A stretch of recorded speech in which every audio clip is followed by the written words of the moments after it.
Hello, this is Sean Rose from Sean Rose Animal Reiki. This is my first podcast, and I'm making this in response to a post that I put on the Law of Attraction Change My Life group last week. I was basically asking the whole group for any ideas about a podcast so I could gather their questions, information, and compile just something nice and easy to listen to. No video per se, just a little candle there, and I thought I'd just pick two topics. Had a really good response, loads of comments came back, and one of the common features, one of the common questions was about blocks. Now, blocks can vary. It could be regarding how to manifest, how to improve your energy levels, your vibrations, etc. So I'm going to talk about it in general, and also the second part is going to cover something called compassion fatigue, which is also linked in to energy blocks. For anybody that doesn't know me, I've been in the group now for some time, doing a weekly animal Reiki session for people, and sending lots of love and energy and vibrations all around the world, and it's been going really well. It's got quite a good following and lots of fantastic feedback and input from the group, which I thank you all for. And this is a combination of talking about Reiki healing spiritual energy and how it combines and works with the law of attraction. So first of all, I think definitely on the Law of Attraction group, quite a few of you are now starting to realise that I have done this for some time and Reiki is my thing. So just to put that into perspective, I became aware of spirits and spirituality way back in 1991. So going back some 27, almost 28 years now, and I think that's a fair time to have your own experiences, to work with spirit, to work with other people, and to get to the point where I am now to have the confidence to openly discuss what I've seen, what I've done, who I've spoken to, who I've worked with, etc., and how those energy lines work within the universe, within animals, within people, and basically the energy that is the life force energy around everything that is living. So that's a little tiny bit of background for me, and certainly no stranger to it. So I'm going to start first of all by just saying that meditation is really important. It's so important that it's the fundamental, absolute, paramount number one thing that I do, because it raises the consciousness. And for you people out there that are studying and using the law of attraction, you've got to raise your consciousness and you've got to raise your vibrations, your frequencies, and I'll get to that in a few minutes. So meditation, that's something that we can talk about another time. There's also videos on my YouTube channel, Sean Rose Animal Reiki, which show you my version and my way of meditating, which has obviously worked really well for me over the years, and that's the one that I stick to. It does go really in depth. I can also speak to you on an individual basis about how deep it goes regarding my regression and meeting my spirit guides and working with them, and how I use them for protection and how they basically look after me and make sure that everything's alright, and they act as my gatekeepers. But that's a different topic for a different day. Right then, back to the blocks. Okay, so I'm going to start with the mental aspect of a block.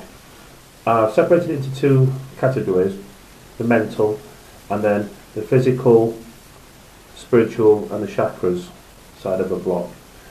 So as most people are aware, and for anyone that isn't aware, mental blocks can occur from absolutely anything, from prior to your conception to your conception and all of your life up until this point.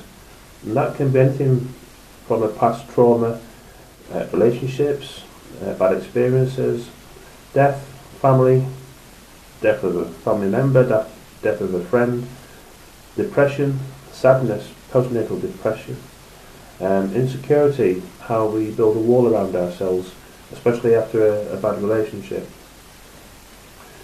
financial problems, home, property, etc., living worries, day-to-day living worries. All these things are constant and everybody has them, and it just basically locks you into a negative circle, and it just constantly feeds into itself.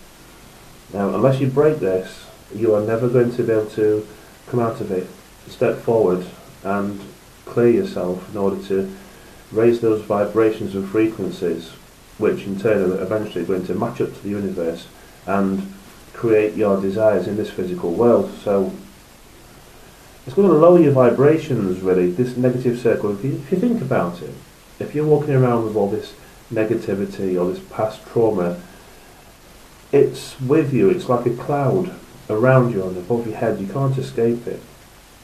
But we'll come to that in a minute, because the other side is the physical, the spiritual and the chakras.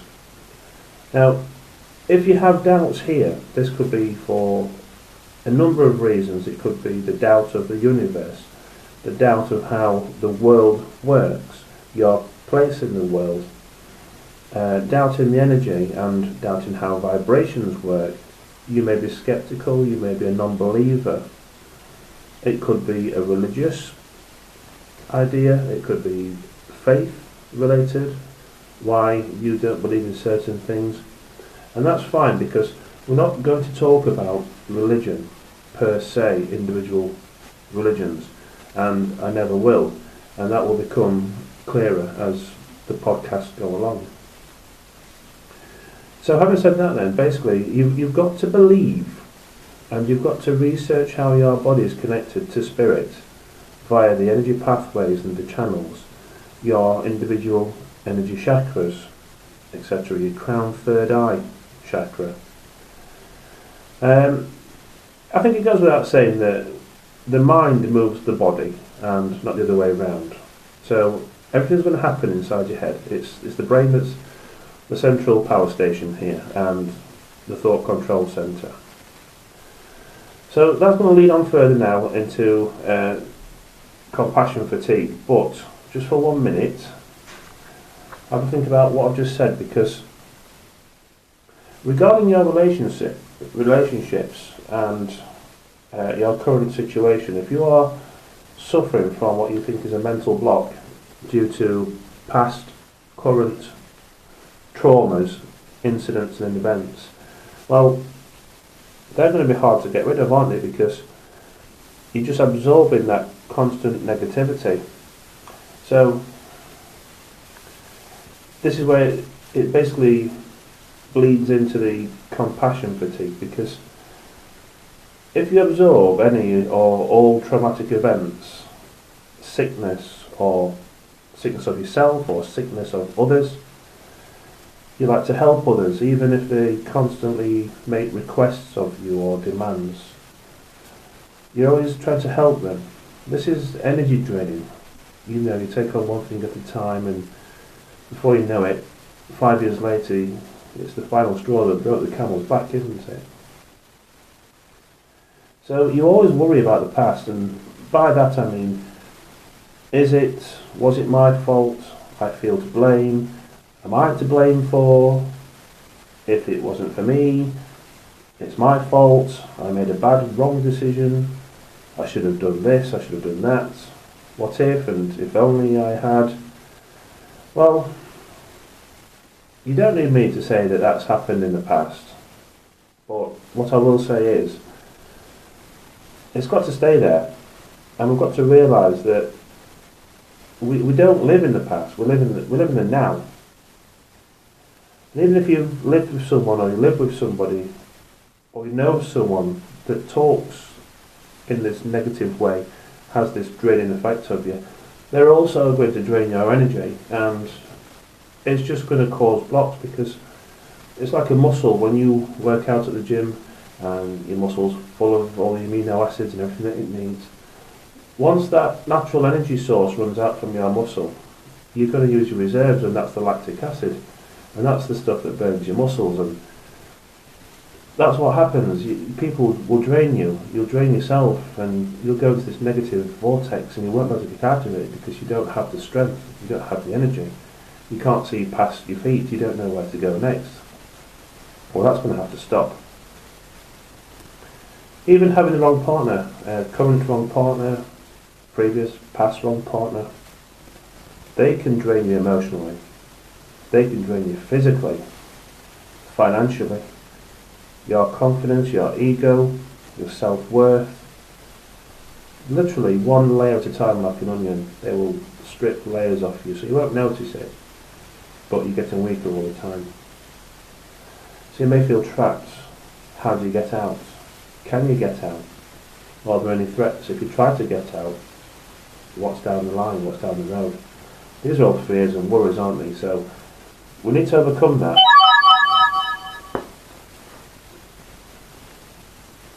You may also worry about the future, even the future of other people, family members, friends, colleagues, etc., children at school. So this itself is going to be causing you anxiety and stress, bad nerves, weight loss, weight gain, become withdrawn, etc. And just by saying those few sentences, you can see that it's also creating a negative circle of energy. It's lowering the vibrations, and that's not where we want to be. It's natural to worry about your home, your property, your rent, how you're going to pay your rent, how you're going to pay your mortgage, your car. Is your car good enough? I want a new car. I like that car. I've seen a nice SUV. I've seen a nice Mercedes. That's all fine, but we can't desire that and manifest that until we've cleared out all these blockages. So let's do things one at a time. First of all, you need to realise that you live in a now, and you always will do. You can't go back. You can't go back and live in the past. You can't go forward. You can't go forward and live there. You can't pop into the future for a guarantee on a job or a guarantee on a house. You don't live there. Nobody lives there. You live in now. And as you're listening to this podcast, it's already begun in the past. And that's where we are. We're in the now. So the next word you will hear me say is the one that I say next. Now. In the now. This is where we are. So cut those threads, those memories from the past. Forgive yourself. You must forgive yourself. One of the laws says you must forgive yourself. And by doing that, you're going to let those emotions go, and your vibrations will just naturally become higher. So live in the now. Live it, enjoy it, make the most of it. You can't change anything, not in the now. This is the now. That was in the past. Okay, so I think we're getting a picture on how that works. So, if we're going to talk about the spiritual, physical, non-physical, Reiki, chakra side of things, we have to realise that nothing in this world is absolutely solid. It's all energy, constantly moving, constantly vibrating. Under a microscope you can see those atoms moving around. Everything moves around. But how? Where did they come from? Well, they're there, they're matter, aren't they? But they exist on a frequency, a vibration. So if you imagine a harp, a big harp from an orchestra, each one of those strings will vibrate, creating its own acoustic sound. And it's been finely tuned to do so. But we can bend and stretch that string to change the pitch, to change the frequency. Our ears are designed to pick up that sound, and our bodies will react to it. So we're reacting to sound, frequency and vibration. basically how telephones work, how mobile devices work. It's all energy, we can't see it. It's radio stations, transmitters. The energy goes out from a transmitter and it's received by a receiver, but you don't see what happens in between. But it's there. So we need to realise now that the energy is all around us, and we don't doubt, we must never doubt, we must not be sceptical. Doesn't matter what your beliefs are, doesn't matter what your faith is, your religion, etc. So now we understand that there's a natural flow of energy. Our bodies naturally resonated to a frequency that is quite low. So we need to get these frequencies higher, because the higher your frequency, the stronger the vibration, then the stronger connection you will have with the universe.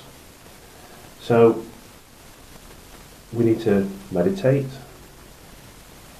we need to breathe out our negativity, we need to ground ourselves, we need to open our chakras, we need to thank the universe for sharing the energy, because it's there.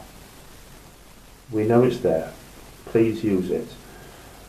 I can cover that on a different podcast, but if you want to know now how to meditate and open the chakras, then just go back to my playlist and you'll find one or two there. I'm quite happy to cover this topic in depth at another time. So that's it for now. I'm going to thank you, I'm going to thank the universe, and I'm also going to thank the Law of Attraction people, and certainly put a few names to people. But I didn't want to do it on this first one. This is basically a trial one, it's a pilot. I want to see how it goes. I want your feedback and comments, etc. Did you like the setup? Did you like the structure? Just give me your input, your feedback, like you normally do. That's absolutely fantastic. So that's me done for now then. I wish you well. Always stay positive and never doubt. Please just remember, we think of time as seconds, minutes and hours, days, weeks, months, years, etc. Hundreds of thousands of years ago that time didn't exist, but we still had day and night, and we still had the seasons, and the universe and the earth in all its nature still created its natural balance and worked for us. So time, well, it's a construct, isn't it? Ignore the construct. Think of the universe, thank the universe, keep those desires and manifestations going. And remember, don't confuse the universe by having too many desires. Just think of one at a time. That's just my advice. Okay, thank you. See you all soon.